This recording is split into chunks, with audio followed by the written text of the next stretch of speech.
नमस्कार, हिमाचल समाचार में आपका स्वागत है। आज के मुख्य समाचार।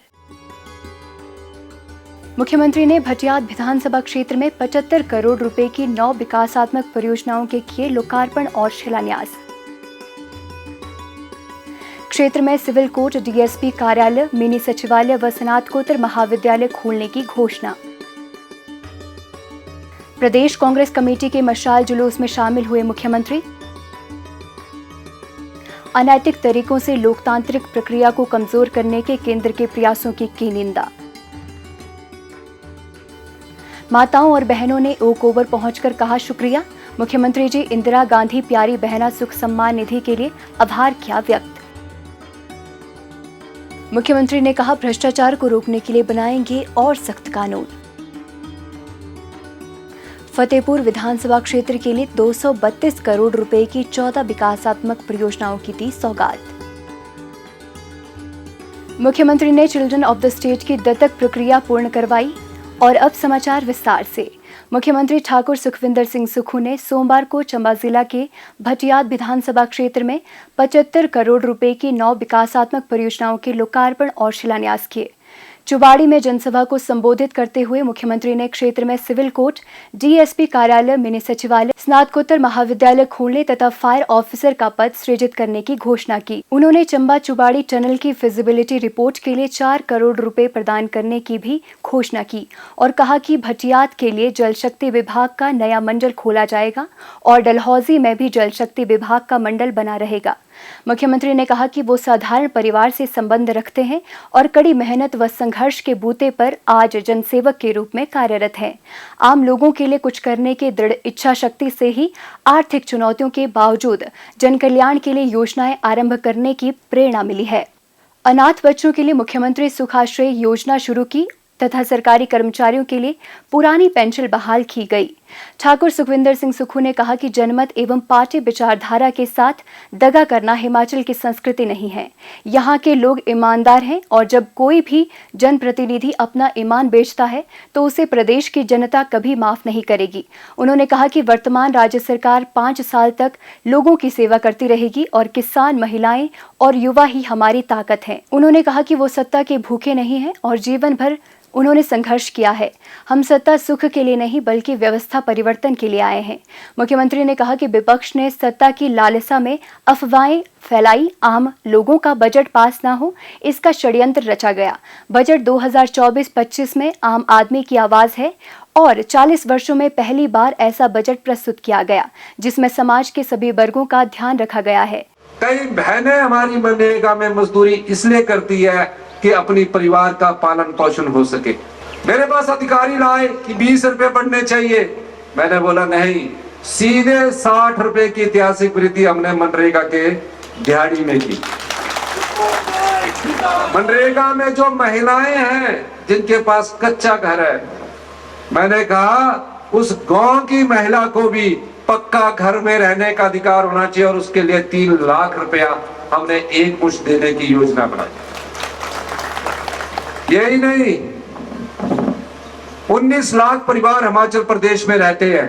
1,15,000 हमारी विधवा बहनें हैं, एकल नारी है। और मैं जब विधायक था, 20-25 साल से मैं विधायक था, मैं देखता था, मेरे पास आते थे कि मेरी बेटी तो डॉक्टर बन गई है, लेकिन डॉक्टर की फीस देने के लिए मेरे पास पैसे नहीं है। मेरी बेटी तो आईआईटी में चली गई है, आईआईटी की फीस देने के लिए मेरे पैसे नहीं है। कभी किसी रिश्तेदार से उठाती थी, कभी किसी के लोन से उठाती थी। बैंक भी लोन उनके कागज जमा करने के बाद देता था। हमने इस बजट में 1,15,000 महिलाओं के जितने भी बच्चे हैं, वो चाहे आईआईटी में सिलेक्ट होते हैं, चाहे डॉक्टरी में सिलेक्ट होंगे या हिंदुस्तान के किसी भी कॉलेज में सिलेक्ट होंगे, उनकी सबकी पढ़ाई का खर्चा सरकार उपलब्ध करवाएगी और उनके हॉस्टल का खर्चा भी सरकार उपलब्ध करवाएगी। ये सरकार ने उन विधवा महिलाओं के लिए, बहनों के लिए किया। हम खेती करने वाले लोग हैं। मैंने कहा किसान की आय कैसे बढ़ेगी? तो किसान की आय के लिए सबसे पहले हमारे घर में पशु होता है, गाय होती है या भैंस होती है। अब मैं देखता था कि गाय का जो दूध है वो 32 रुपए किलो हमारे पशुपालक से खरीद लिया जाता था, तो उसको कुछ आय नहीं होती थी। मैंने अंदाजा लगाया और हिंदुस्तान का पहला ऐसा कानून बनाया जहाँ गाय के दूध का मूल्य 45 रुपए किया और भैंस के दूध का मूल्य 55 रुपए किया। अब जिसने गाय रखी होगी, जिसने भैंस रखी होगी, उसके पास गोबर भी होगा, तो हमने गोबर आधारित खेती पर जो गेहूं पैदा करेगा उससे सरकार 40 रुपए किलो के हिसाब से गेहूं खरीदेगी और 30 रुपए किलो के हिसाब से मक्की खरीदेगी। इस प्रकार का कानून बनाने वाला हिमाचल पहला राज्य बना। हमने बजट में कहा कि 70 साल से ऊपर जितने भी बुजुर्ग होंगे उनको कोई बीमारी हो जाती है, उसका सारा खर्च सरकार उपलब्ध करवाएगी। ये कांग्रेस पार्टी ने किया। उन्होंने कहा कि हिमाचल ने इतिहास की सबसे बड़ी आपदा का सामना किया और अपने सीमित संसाधनों से राज्य सरकार ने 4500 करोड़ रुपए का विशेष राहत पैकेज आपदा प्रभावितों के लिए जारी किया। आम लोगों को राहत प्रदान करने के लिए राजस्व लोक अदालतों का आयोजन किया जा रहा है। भ्रष्टाचार पर सख्त कदम उठाते हुए वर्तमान राज्य सरकार ने हिमाचल प्रदेश अधीनस्थ कर्मचारी चयन आयोग को भंग किया और युवाओं के भविष्य के साथ खिलवाड़ करने वालों को जेल की सलाखों के पीछे पहुंचाया। सरकारी क्षेत्र में राज्य सरकार 22,000 नौकरियां प्रदान कर रही है। इससे पूर्व मुख्यमंत्री खुली जीप में सभा स्थल तक पहुंचे और लोगों ने गर्मजोशी के साथ उनका स्वागत किया। मुख्यमंत्री ठाकुर सुखविंदर सिंह सुक्खू सोमवार को हिमाचल प्रदेश कांग्रेस कमेटी द्वारा शिमला के रिज मैदान तक निकाले गए मशाल जुलूस में शामिल हुए। प्रदेश कांग्रेस कमेटी ने ये कैंडल मार्च कथित तौर पर असंवैधानिक तरीकों का उपयोग करते हुए राज्य सरकार को अस्थिर करने की कोशिशों के लिए भाजपा नेतृत्व के खिलाफ निकाला, जिसमें भारी संख्या में कार्यकर्ता व पदाधिकारी शामिल हुए। ये मशाल जुलूस अंबेडकर चौक चौड़ा मैदान में संपन्न हुआ। ठाकुर सुखविंदर सिंह सुक्खू ने कहा कि भाजपा ने अनैतिक तरीके अपनाकर लोकतांत्रिक प्रक्रिया को कमजोर करने का प्रयास किया। भाजपा ने केंद्र सरकार द्वारा सरकारी तंत्र का दुरुपयोग कर लोकतांत्रिक रूप से निर्वाचित राज्य सरकार को आघात पहुंचाने तथा जनमत की अनदेखी करने की कोशिश की गई। उन्होंने कहा कि पूर्व की भाजपा सरकार ने सत्ता में रहते हुए राज्य के संसाधनों का जमकर दुरुपयोग किया तथा उनके आर्थिक कुप्रबंधन से प्रदेशवासियों पर कर्ज का भारी बोझ बढ़ता गया। जिस प्रकार भारतीय जनता पार्टी ने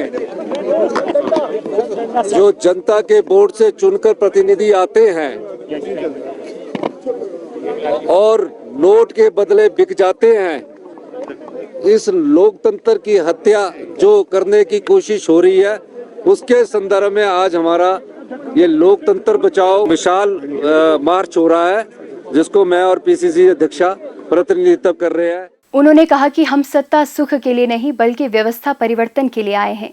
इसी भावना से कार्य करते हुए प्रदेश सरकार ने अपने 1 वर्ष के कार्यकाल में राजस्व बढ़ाने के सफल प्रयास किए हैं। इस दौरान अपनी 5 चुनावी गारंटियों को पूरा करते हुए युवा, महिला, किसान व कर्मचारी सहित प्रत्येक वर्ग को लाभ पहुंचाया है। उन्होंने दोहराया कि जनता द्वारा चुनी गई कांग्रेस सरकार अपना 5 वर्ष का कार्यकाल पूरा करेगी। शिमला जिला के विभिन्न क्षेत्रों से आई सैकड़ों माताओं और बहनों ने आज ओक ओवर शिमला में मुख्यमंत्री ठाकुर सुखविंदर सिंह सुक्खू से भेंट की और इंदिरा गांधी प्यारी बहना सुख सम्मान निधि प्रदान करने के लिए उनका आभार व्यक्त किया। इस अवसर पर मुख्यमंत्री ठाकुर सुखविंदर सिंह सुक्खू ने कहा कि इंदिरा गांधी प्यारी बहना सुख सम्मान निधि योजना लागू कर प्रदेश सरकार ने अपनी 5वीं चुनावी गारंटी पूरी की है। उन्होंने कहा कि प्रदेश सरकार समाज के हर वर्ग के कल्याण के लिए प्रतिबद्ध है और इस दिशा में अनेक नवोन्मेषी पहल और योजनाएं लागू की जा रही है। आप सबको बहुत बहुत शुभकामनाएं कि हमारी सरकार ने फैसला लिया है कि 1 अप्रैल 2024 के बाद से जो बेटियां 18 साल से अधिक की उम्र की हो जाएगी, उनको हमारी सरकार हर महीने 1500 रुपया देगी और साल का 18,000 रुपया देगी। 18 साल के बाद से जब तक उनके शरीर में अंतिम सांस है, तब तक हमारी सरकार उनको अभी के रूप में 1500 रुपया देती रहेगी और उसके फॉर्म मेरे ख्याल उपलब्ध होने शुरू हो गए हैं और जल्दी ही आपको 1500 रुपये की पहली किस्त मिल जाएगी। ये पैसा आप लोगों का है। जो भ्रष्टाचार के हमने चोर दरवाजे बंद किए और 1 साल में जिस प्रकार हमने कार्य किया, उसके कारण जो धन हमारी सरकार के पास आया वो हम आप जनता के बीच में बांट रहे हैं, महिलाओं के बीच में बांट रहे हैं। मुख्यमंत्री ने कहा कि प्रदेश सरकार ने आपदा के कारण उपजी विभिन्न चुनौतियों का दृढ़ता से सामना किया है और राज्य की आर्थिक स्थिति को मजबूत करने के लिए निरंतर प्रयासरत है। प्रदेश सरकार ने भ्रष्टाचार के प्रति शून्य सहिष्णुता की नीति अपनाई है और अपने राजस्व संसाधनों को बढ़ाने के लिए अनेक पहल की है। सरकार ने शिक्षा, स्वास्थ्य और अन्य सभी क्षेत्रों में बुनियादी ढांचे को मजबूत करने के अलावा ग्रामीण अर्थव्यवस्था को सुदृढ़ करने के लिए कई ठोस कदम उठाए हैं। मुख्यमंत्री ठाकुर सुखविंदर सिंह सुक्खू ने कहा कि प्रदेश सरकार भ्रष्टाचार को रोकने के लिए पूरी सतर्कता और सावधानी से कार्य कर रही है तथा इसे पूरी तरह से रोकने के लिए और सख्त कानून बनाए जाएंगे। ये बात उन्होंने आज कांगड़ा जिला के फतेहपुर विधानसभा क्षेत्र में जनसभा को संबोधित करते हुए कही। मुख्यमंत्री ने फतेहपुर में सिविल कोर्ट खोलने, फतेहपुर में शहीद स्मारक बनाने, फतेहपुर और राजा का तालाब में सीवरेज सिस्टम का निर्माण करने, रे कॉलेज का नामकरण स्वर्गीय सुजान सिंह पठानिया के नाम पर करने, राजा का तालाब में ऐतिहासिक तालाब के जीर्णोद्धार के लिए 75 लाख रुपए, नंगल पटवार सर्कल को पुनः खोलने, तलाड़ा डगगुरियाल चकवाड़ी में 33 केवी सब स्टेशन बनाने और बागवानी विभाग का PCDO फॉर्म खोलने की घोषणा की। इससे पूर्व ठाकुर सुखविंदर सिंह सुक्खू ने फतेहपुर विधानसभा क्षेत्र के लिए 232 करोड़ रुपए लागत की 14 विकासात्मक परियोजनाओं की सौगात दी। मुख्यमंत्री ने कहा कि मैंने जीवन में कभी सिद्धांतों से समझौता नहीं किया और हमेशा आम लोगों की आवाज को उठाया है। मैं एक आम परिवार से संबंध रखता हूं और आम लोगों के दुख, किसानों की पीड़ा और कर्मचारियों की समस्या को भी जानता हूं। मुख्यमंत्री ने कहा कि उन्होंने आर्थिक चुनौती का सामना युद्ध की तरह किया और बेहतर वित्तीय प्रबंधन से आर्थिक मोर्चे पर आगे बढ़ रहे हैं।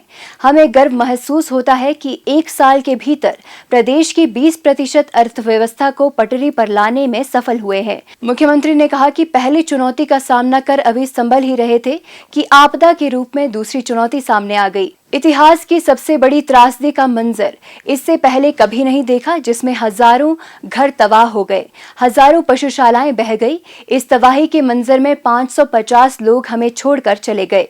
फतेहपुर क्षेत्र भी इस त्रासदी से अछूता नहीं रहा। विधायक श्री भवानी सिंह पठानिया का भी रात को फोन आया और कहा कि पौंग बांध से अचानक पानी छोड़ने से बाढ़ के हालात बने हैं और लोगों की जान को बचाने के लिए उन्हें जल्दी सुरक्षित बाहर निकालने का आग्रह किया।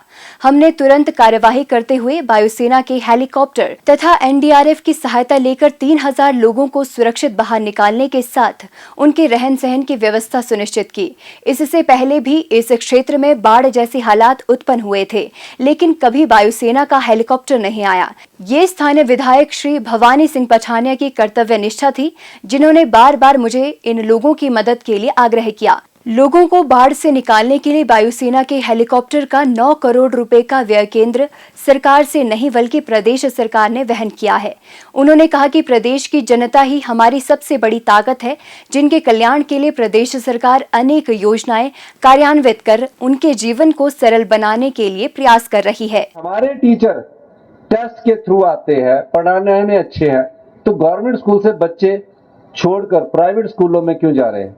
तो एक कमी पाएगी कि वो इंग्लिश बोलते हैं। हमने इस 2 महीने बाद जो आपका सेशन शुरू होने जा रहा है, हिमाचल प्रदेश के सभी स्कूलों में पहली कक्षा से इंग्लिश मीडियम शुरू कर दिया गया है, पहली कक्षा से। और आपके जो स्कूल है उनको अच्छा स्कूल बनाने के लिए हमने धन का प्रावधान भी कर दिया गया है।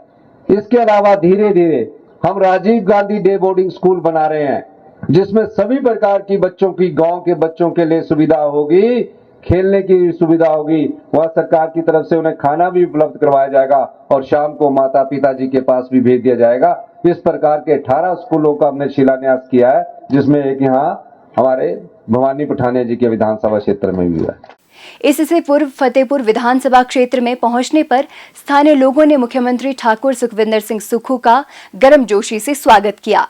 मुख्यमंत्री एवं अध्यक्ष हिमाचल प्रदेश बाल कल्याण परिषद ठाकुर सुखविंदर सिंह सुक्खू ने सोमवार अपने आधिकारिक आवास पर अनाथ बच्ची और उसके भावी माता पिता से मुलाकात कर उसका कुशलक्षेम जाना। शिशुगृह टूटीकंडी शिमला में पल रही इस चिल्ड्रन ऑफ द स्टेट को 17 जनवरी 2024 को उसके भावी माता पिता को मुख्यमंत्री के समक्ष दत्तक ग्रहण प्रक्रिया को आरंभ करवाया गया था, जिसके बाद वो बच्चे को अपने साथ प्रतिपालक देखरेख के लिए बेंगलोर ले गए थे। इसी कड़ी में मुख्यमंत्री द्वारा इस प्रक्रिया को पूर्ण करवाते हुए उपायुक्त शिमला श्री अनुपम कश्यप के माध्यम से बच्चे को उसके माता पिता को आधिकारिक तौर पर सौंपा गया।